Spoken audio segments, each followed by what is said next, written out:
biyya keenya irratti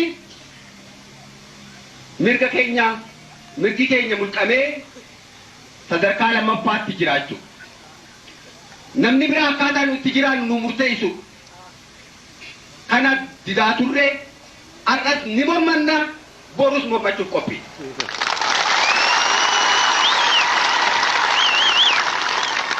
Gurraachi adiin diimaan yookaan immoo magariisni yoo jiraates kan samirraa bu'ee dhufullee osoo kan argamu ta'ee eenyu jalatti biyya keenya irratti kana seera kanaan bulii heera kanaan bulii akka dabbuun hin jiru akka jiraachuu hin feenu jechuudha.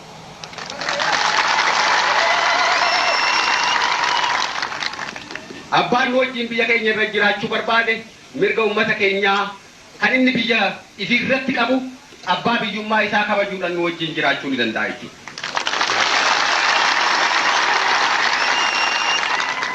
Oromiyaa irratti yoomillee taanaan murteessan uummata Oromoo qofaa jennee taman. Kana mirkaneessuudhaaf akkuma jedhan deebi'a addi bilisummaa Oromoo akkasumas ummanni bal'aan keenya har'as borus qophiidha jechuudha. Humni qabsoo keenyaa kan har'a argitanii fi kan kanaan dura ture kan borus qabsoo kanaaf hiriiru akeeka adda bilisummaa Oromoo fi akeeka uummata bal'aa Oromoo kana bakkaan ga'u kan qophaa'e jechuudha. Kanarraa kan hafe mirgi abbaa biraa kan inni dabreetiin saamuu barbaadu yookaan miidhaan addaa uummata keenya ittiin dursaa turee fi har'allee ittiin dursuu borus ittiin dursuu isa kanaa jechuudha. Kana uummanni keenya hanga maayyiitti nuu fudhachuudhaan akka adda bilisummaa Oromoo jalatti hiriiree fi tinnisee hanga maayyiitti akeeka ofiitiin xabaafachuudhaan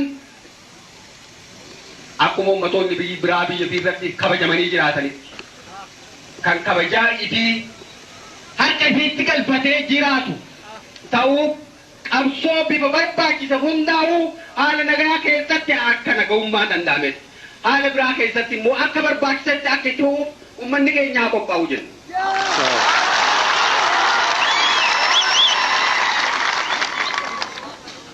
Egaa leenjifamtoonni keenya kanarraa hamilee mirga uummata Oromoo bilisummaa Oromoo guutuu argamsiisuuf kabajsiisuutiin kan qophaa'an kan mirga uummata biraa kabajan kanneen naamusaan ciman kan uummata keenya fi uummata cunqurfamaa biraas rakkina keessaa bahuudhaaf qophaa'oodha ta'uu isin ibsaa asitti argamtanii gaasirna keenya kan humna kanaa eebbisuudha irraa qooda fudhachuu keessan isinis baga gammaddan jechaa nus gammachuu qabnu isiniif ibsaa kanuma inaasoo akeetu muradhaa injifannoo uummata Oromoo.